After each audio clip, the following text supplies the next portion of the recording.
Hello everyone, welcomes to all of you on my YouTube channel Manjeet Science Classes. So now we will discuss coordination number 4 complexes के बारे में. पहला complex हमने लिया है NiCN4 2 negative निकल साइनेट जो 2 नेगेटिव चार्ज के साथ है, जिसके अंदर जो निकल है वो +2 ऑक्सीडेशन स्टेट में है. इसके बारे में हम डिस्कस करेंगे. फर्स्ट स्टेप हमारा रहता है निकल का एटॉमिक नंबर क्या है. निकल का एटॉमिक नंबर होता है 28. सो 28 एटॉमिक नंबर के अकॉर्डिंग इलेक्ट्रॉनिक कॉन्फ़िगरेशन निकल की हमारे पास होती है आर्गन 3d8 4s2. अब नेक्स्ट सेकंड स्टेप हमारा रहता है ऑक्सीडेशन नंबर निकालने का. निकल के ऊपर ऑक्सीडेशन नंबर क्या है, निकल के ऊपर चार्ज क्या है. सो बेसिकली साइनाइड के ऊपर चार्ज होता है -1, जिसके ऊपर निकालना उसको हम मानते हैं x. NiCN4 2 नेगेटिव हमारे पास है. साइनाइड के ऊपर -1 है, इसके ऊपर निकालना है x. 4 की मल्टीप्लाई -1 के साथ -4 is equal to -2. x is equal to -2 + 4, तो x इज इक्वल टू +2. निकल के ऊपर चार्ज आया +2. मीन्स जो निकल है वो +2 ऑक्सीडेशन स्टेट के अंदर है. इस कॉम्प्लेक्स के अंदर निकल +2 के अंदर जब है तो यहाँ से 2 इलेक्ट्रॉन का लॉस होगा. 4s2 के दोनों इलेक्ट्रॉन लॉस हो जाएंगे. 3d के अंदर 8 इलेक्ट्रॉन बचेंगे. क्लियर. नेक्स्ट हम राइट करते हैं निकल एटम के अंदर जो इलेक्ट्रॉन की फिलिंग है वो कैसे होगी. सो 3d 4s 4p. 3d के अंदर 5 orbital, 4s and 4p. Clear. Electrons की फिलिंग करते हैं 1 2 3 4 5 6 7 8. 4s के अंदर 2. जब निकल 2 पॉजिटिव में है मीन्स एक्साइटेड स्टेट. s के दोनों गए बाहर, d के अंदर एज इट इज़ है. s के दोनों बाहर गए, p as it is. So now अब हमारे पास यहाँ से 2 वे होते हैं. निकल के साथ 4 CN ग्रुप जुड़े हुए हैं, मीन्स 4 लिगेंड जुड़े हुए हैं. तो कोऑर्डिनेशन नंबर 4 के साथ जो निकल है वो 2 वे से जा सकता है. फर्स्ट, जो ये 3 ऑर्बिटल हैं ये तो एज इट इज़ रहेंगे, d के 3 ऑर्बिटल.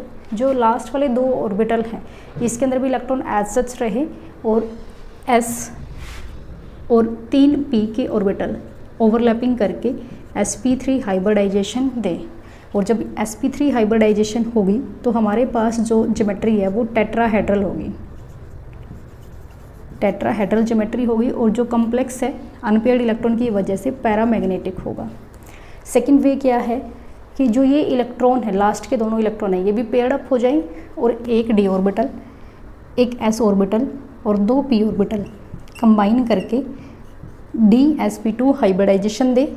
अगर dsp2 हाइब्रिडाइजेशन होगी तो ज्योमेट्री कैसी होगी, square planar. Square planar geometry जब होगी तो सारे जो इलेक्ट्रॉन है वो पेयर्ड अप हैं, मींस जो हमारा कंपाउंड है वो डायमैग्नेटिक होगा. क्लियर. सो ये हमारे पास 2 पॉसिबिलिटी है. अगर sp3 हाइब्रिडाइजेशन होती है तो सारे जो इलेक्ट्रॉन है वो एज सच रहते हैं और s and p orbital overlap करके हाइब्रिडाइजेशन के अंदर पार्टिसिपेट करके sp3 हाइब्रिडाइज ऑर्बिटल की फॉर्मेशन करेगा, जिसके साथ चारों के चारों जो CN लिगेंड है वो पेयर अप करेंगे, बॉन्डिंग करेंगे और टेट्राहेड्रल ज्योमेट्री की फॉर्मेशन करेंगे. बट एक्सपेरिमेंटली पाया गया कि जो हमारे पास NiCN4 2 नेगेटिव कॉम्प्लेक्स है ये डायमैग्नेटिक इन नेचर है. और अगर ये डायमैग्नेटिक इन नेचर है तो पॉसिबिलिटी एक ही बचती है. ये डायमैग्नेटिक कब हो सकता है, जब हमारी हाइब्रिडाइजेशन क्या हो, dsp2 हो. सो इस वजह से जो इलेक्ट्रॉन है वो पेयर अप हुए और पेयर अप होकर हमें इन्होंने डायमैग्नेटिक कॉम्प्लेक्स की फॉर्मेशन दी. Ni2 positive hybridization. d के ऑर्बिटल्स हैं, इनके अंदर जो इलेक्ट्रॉन्स है वो पेयरिंग करेंगे. 1 2 3 4 5 6 7 8 टोटल 8 इलेक्ट्रॉन थे, वो पेयर अप होगी. Then 4s and 4p. जो ये ऑर्बिटल हैं dsp2 ये ओवरलैप करेंगे और ओवरलैप करने के बाद हमें dsp2 हाइब्रिडाइजेशन देंगे, जिसकी वजह से ज्योमेट्री होगी स्केयर प्लेनर. क्लियर। और जो कॉम्प्लेक्स बनेगा CN4 2 नेगेटिव आयन के साथ, वो हमारा डायमैग्नेटिक इन नेचर होगा। डाइजेशन हम यहाँ शो कर देते हैं, DsP2 s orbital p orbital. Cyanide, यहाँ पे भी साइनाइड के इलेक्ट्रॉन पेयर आएंगे, यहाँ पे भी एंड यहाँ पे भी। क्लियर। ज्योमेट्री, निकल, निकल के साथ 4 लिगेंड अटैच हैं, Cn, Cn, Cn and Cn। So square planar geometry है। सारे के सारे जो इलेक्ट्रॉन हैं वो हमारे पेयर्ड अप हैं, तो डायमैग्नेटिक इन नेचर है, मैग्नेटिक बिहेवियर डायमैग्नेटिक हो गया, हाइब्रिडाइजेशन DsP2 हो गई। क्लियर। और इसके साथ ही एक होमवर्क में आपके पास क्वेश्चन है, के लिए होमवर्क है, आप यहाँ से इसकी स्ट्रक्चर फाइंड आउट करें, ज्योमेट्री फाइंड आउट करें, हाइब्रिडाइजेशन फाइंड आउट करें, किस टाइप का कॉम्प्लेक्स बनेगा यहाँ से।